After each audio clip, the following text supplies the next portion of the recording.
मंडळी नमस्कार. मी विलास बडे. न्यूज 18 लोकमतच्या बाप्पाच्या दर्शनासाठी आज खास पाहुणे आपल्यासोबत आलेले आहेत. आपल्यासोबत राज्याचे मंत्री शिवेंद्रराजे भोसले आहेत. खरं तर राज्यामध्ये जो मराठा आरक्षणाचा सगळा प्रश्न निर्माण झालेला आहे, लाखोंच्या संख्येनं मराठा बांधव मुंबईमध्ये येऊन धडकलेले आहेत. मनोज जरांगे पाटलांनी आमरण उपोषण सुरू केलेलं आहे. एक जटिल असा पेच निर्माण झाला आहे, कारण आंदोलकांच्या मागण्या, सरकारसमोरचे पर्याय या सगळ्याबद्दल मंथन सुरू आहे आणि हा प्रश्न सोडवण्यासाठी सरकारी पातळीवर सुद्धा बैठकांचं सत्र सुरू आहे. आज सुद्धा उपसमितीची बैठक झाली आणि या समितीमधलेच सदस्य असलेले शिवेंद्रराजे आहेत आणि राजे, सगळ्या महाराष्ट्राच्या नजरा लागल्या त्या तुमच्याकडेच. तर याच्यासाठी की हा जो प्रश्न आहे, मनोज जरांगे पाटील जे आंदोलन इथे घेऊन आलेले, त्यावर तोडगा कधी आणि काय? सर आता उपसमितीची बैठक काल पण झाली, आज पण झाली आणि या आरक्षणाच्या मराठा आरक्षणाच्या ह्याच्यावर लवकरात लवकर तोडगा निघावा हा प्रयत्न राज्य सरकारचा, मुख्यमंत्री देवेंद्रजींचा आणि उपसमितीतले आम्ही सगळे सदस्य आहे, हा आमचा सगळ्यांचाच प्रयत्न आहे किंवा ह्याच्यावर तोडगा निघाला पाहिजे. आणि जे वातावरण आज निर्माण झाले ते म्हणजे समाधानकारकरित्या ते निवळलं पाहिजे, हा प्रयत्न आमचा आहे. आजसुद्धा काही विषयांवर चर्चा झाली आणि माननीय विखे पाटील साहेब आमचे समितीचे अध्यक्ष आहेत, त्यांच्या माध्यमातून पुढचे जे काही म्हणजे कायदेशीर असेल, इतर ज्या काही चर्चा करायच्या ते पुढं करणार आहे आणि प्रयत्न नक्की चालू आहे. ह्याला काही ना काहीतरी लवकरात लवकर निर्णय याच्यावर होईल आणि नक्कीच म्हणजे मला खात्री आहे की समाधानकारक तोडगा ह्याच्यावर लवकर निघाल.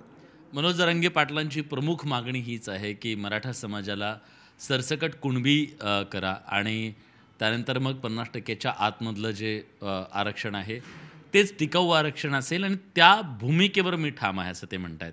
तर त्या दृष्टीनं काही प्रयत्न सुरू आहेत का? खरंच 27% ओबीसी आरक्षणात घेता येईल का मराठा समाजाला? सर आता ह्या बाबतीमध्ये हे सरकार म्हणून आणि याआधीसुद्धा देवेंद्रजींनी महाराष्ट्राचे नेते म्हणून आपली भूमिका स्पष्ट मांडली की कायदेशीर प्रमाणे आरक्षण आम्हाला द्यायचं आहे आणि ते कायद्याच्या चौकटीत टिकलं पाहिजे. आणि म्हणून त्या दृष्टीनं प्रयत्न झाला आहे. कारण उगाच काहीतरी जाहीर केलं आणि उगाच काहीतरी दिलं आणि ते परत कोर्टानं रद्द केलं, म्हणजे उगाच ज्याला आपण म्हणतो तोंडाला पानं पुसण्याचा प्रकार नाही झाला पाहिजे, ही भूमिका आहे. आणि शेवटी सर्वांचा विचार, शेवटी राज्य चालवताना किंवा सगळ्यांचा विचार त्यांना पण करून मग जो निर्णय असेल तो कायदेशीर असेल, घटनेमध्ये जे आपल्याला अधिकार आहे किंवा घटनेच्या चौकटीमध्ये, आपली जी देशाची घटना आहे त्याच्या चौकटीमध्ये सगळं बसवून निर्णय सरकारला करायला लागणार आहे आणि त्या पद्धतीनंच प्रयत्न चालले. ही जी राजकीय सध्या परिस्थिती निर्माण झाली आहे, एक प्रकारे सरकारची कोंडीसुद्धा झालेली आहे. विरोधक या राजकीय कोंडीमध्ये राजकारण साधण्याचा प्रयत्न करतायत असं तुम्हाला वाटतंय का?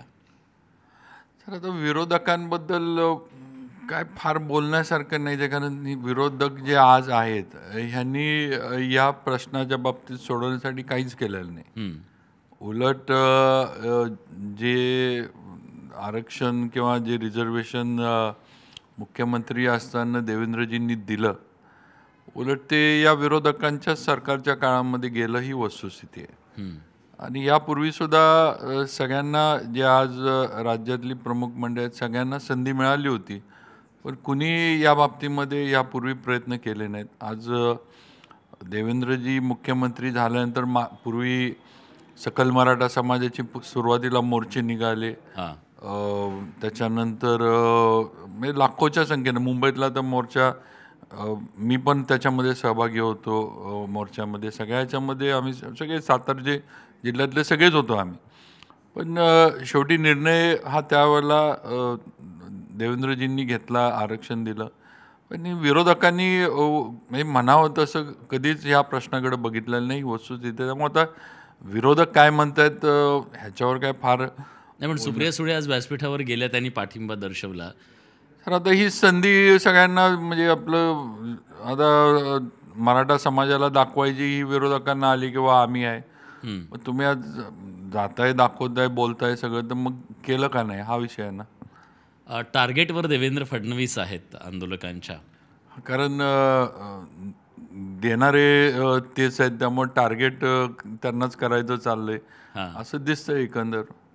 बरं, पण या सगळ्यातनं कधीपर्यंत मार्ग निघेल असं तुम्हाला वाटतं? आमच्या उपसमितीची आज जी बैठक झाली यात बरेचसे आता जे काही हे आले म्हणजे कालसुद्धा उपसमितीची बैठक झाली, त्याच्यानंतर न्यायमूर्ती शिंदेसाहेब गेले होते, विखे पाटील साहेबांनी पण काल सांगितलं, आज पण हे केलं की आज जे काही आम्हाला म्हणजे जरंगे पाटील साहेबांकडनं काय सूचना आल्यात किंवा काही त्यांनी जे काल चर्चेमध्ये जे काही मुद्दे ठेवले त्याच्यावर चर्चा झाली आणि त्याच्यावर आता कायदेशीररित्या म्हणजे हे परत त्याला कुठल्या अडचणी येऊ नयेत ह्याची चर्चा विखे पाटील साहेब करणार आहेत आणि त्याच्याबद्दल त्यांनी सुद्धा म्हणजे मीटिंग झाल्यानंतर तसं प्रेसला माहिती दिलेलीच आहे.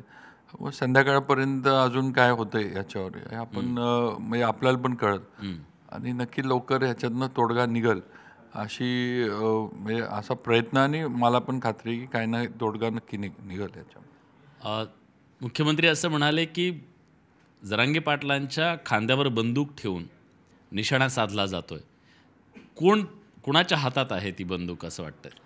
साहेब आता आता हे एवढं काय मी सांगू शकणार नाही, पण एक आहे की विरोधकांचं शेवटी कामच असतं की जिथं संधी मिळेल, कारण ज्याला आपण म्हणजे राज्यातला जे आत्ताचे विरोधी आहेत त्यांचा जो काही स्वप्न होती यापूर्वी सगळी धुळीला मिळाली आहेत. लोकसभेच्या निवडणुकीनंतर जे काही स्वप्न राज्यातले विरोधक बघत होते ती स्वप्न सगळी म्हणजे महायुतीच्या सगळ्या ह्याच्यामुळं मग अजितदादा असतील, एकनाथ शिंदेसाहेब असतील, या सगळ्यांच्या ह्याच्यामुळे ती धुळीला मिळाली. त्यामुळे आता ह्यांना दुसरा काहीच पर्याय उरलेला नाही व अशा पद्धतीनं कुठून आपल्याला परत आपला जो काही काय म्हणतात बेस म्हणा किंवा राजकीय जे काही आपल्याला परत हे करता येते का हा प्रयत्न या सगळ्याच्या विरोधकांचा चालू आहे. मग त्याचं जे की आंदोलनातनं आपल्याला काही जरंगे पाटलांच्या आंदोलनातनं आपल्याला काही मायलेज मिळवता येते का हा एक प्रयत्न आहे. पण ह्याला काय फार मराठा समाज जो आहे जरंगे पाटलांच्या बरोबर तो काही ह्यांना काही फार हे करणार नाही, कारण आपण मराठा समाजातल्यांना जरी आज विचारलं तरी त्यांना पण माहीत आहे की जे आज विरोधक आहेत ह्यांनी समाजासाठी काहीच केलेलं नाही आत्तापर्यंत. एका बाजूला सुप्रिया सुळे आज व्यासपीठावर तिथं जात आहेत आणि शरद पवार दुसऱ्या बाजूला असं म्हणाले की 72% आरक्षण जसं दिलं गेलं म्हणजे 69% आरक्षण तामिळनाडूत दिलं, तो फॉर्म्युला तुम्ही वापरा आणि तशाच प्रकारचं आरक्षण मराठा समाजाला द्या, प्रश्न सुटू शकतो. सर मला वाटतं आता ह्याच्यावर म्हणजे मी काल ह्याच्यावर जे किंवा थोडी माहिती जी माझ्याकडे आहे की तामिळनाडूचं दिलं गेलेलं आरक्षण हे सुप्रीम कोर्टाचा निर्णय व्हायच्या आधी दिलं गेलं होतं आणि 9व्या परिशिष्टात टाकलं गेलं ते. ह्याचा म्हणजे सुप्रीम कोर्टाचा निकाल त्याच्यानंतर झाला. आता ज्यांनी ह्या सगळ्या सूचना दिल्यात किंवा ज्यांनी हे काल अगदी अजितदादा पण बोललेत किंवा त्यांनासुद्धा अनेक वर्ष संधी होती हे सगळं करायचं, कारण मराठा आरक्षण हा मुद्दा असा काही काल परवा किंवा अचानक निर्माण झाला असा नाही, हा वर्षानुवर्ष समाजाची मागणी आहे आरक्षणाची. पण कधी याला म्हणजे त्यावेळेच्या शासनकर्त्यांनी फार काही सिरियसली मराठा आरक्षणाच्या विषयाला घेतलं नाही आणि कधी ह्याला एवढं समाजातनं जे आज पाठबळ मिळाले मराठा समाजातनं एवढं कधी मिळालं नाही ही वस्तुस्थिती आहे. आज हे जरंगे पाटलांना जे मराठा समाज म्हणून जी ताकद मिळाली आहे आणि हा विषय जो हे झाला आहे हे एवढ्या वर्षाचं दुर्लक्ष केल्यामुळं याच शासनकर्त्यांनी जे आज बाहेर बसून शासनाला जे हे देतात ह्यांनीच दुर्लक्ष केलं होतं, म्हणून हे सगळं आज खरं म्हणजे परिस्थिती झाली. त्यांना संधी असताना त्यांनी निर्णय घेतले असते तर मला वाटतं एवढं वातावरण राज्यातलं म्हणजे टोकाला किंवा एवढं जे समाजामध्ये जे थोडं वितुष्ट निर्माण झाल्यासारखं व्हायला लागले ते झालं नसतं. आत्ता विरोधक ज्या प्रकारे सांगतायत की आम्ही त्यांचा पाठिंबा देतोय वगैरे, ठीक आहे, ते विरोधक आहेत. पण सत्ताधारी अजितदादांचे सुद्धा काही आमदार तिथं जाऊन पाठिंबा देत आहेत, त्या मोर्चात त्यांच्यासोबत निघत आहेत, तिथं जाऊन घोषणा देत आहेत. ह्यातनं काय मेसेज चालला? सरकारमध्ये सुद्धा एकमेकांना शह देण्याचा प्रयत्न सुरू आहे का? फडणवीसांना कॉर्नर केलं जात आहे का? नाही, पण सर, आपण असं जरी म्हणत असलं तर देवेंद्र फडणवीसांनी कधीच मराठा समाजाला आरक्षण देणार नाही किंवा मिळू नये असं मुख्यमंत्र्यांनी कधीच कुठंच असंही नाही केलेलं. उलट त्यांचा प्रयत्न पहिल्यापासून हाच राहिलेला आहे किंवा हे आरक्षण मिळालं पाहिजे आणि योग्य पद्धतीनं कायद्यात वगैरे सगळ्या याच्यामध्ये बसून ते बसलं पाहिजे, हीच भूमिका त्यांची राहिलेली आहे. त्यामुळं भाजप म्हणून किंवा हे म्हणून कधीच मराठा आरक्षण मिळू नये किंवा मराठा समाजावर अन्याय करायचा अशी भूमिका देवेंद्र फडणवीसांनी कधीच घेतलेली नाही आहे. आणि अगदी म्हणजे मी पण स्वतः मराठा समाजाच्या ह्याच्यामध्ये मी स्वतः पण सहभागी झालो होतो. मी पण मोर्चे जरंगे पाटील दोनदा सातारला सुद्धा आले होते, त्यावेळेला तिथं जाऊन मी पण त्यांची भेट घेतली होती.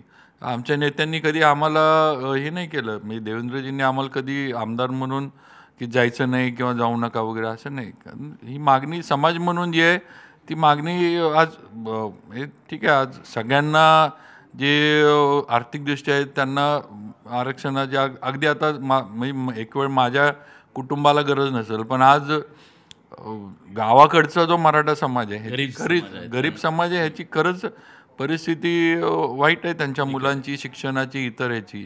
शेवटचा प्रश्न अगदी थोडक्यात मला उत्तर हवं आहे त्याचं, की उद्यापासून खऱ्या अर्थानं ऑफिसेस सुरू होणार आहेत मुंबईमध्ये. सोमवारचा दिवस आहे, सगळा मुंबईकर चाकरमानी बाहेर पडेल उद्या. तोडगा कधीपर्यंत तुम्हाला दृष्टिक्षेपात दिसतं? सर, ह्या सगळ्याच्यावर आपण ज्या काही म्हणजे ह्या अडचणी म्हणजे सरकारला पण दिसतात किंवा माहीत आहेत आणि नक्कीच लवकरात लवकर तोडगा ह्याच्यावर काढण्याचा प्रयत्न, आता मी असं टाईमलाईन नाही हे करू शकणार, पण नक्कीच लवकरात लवकर तोडगा ह्याच्यावर काढण्यासाठी प्रयत्न चालला आहे.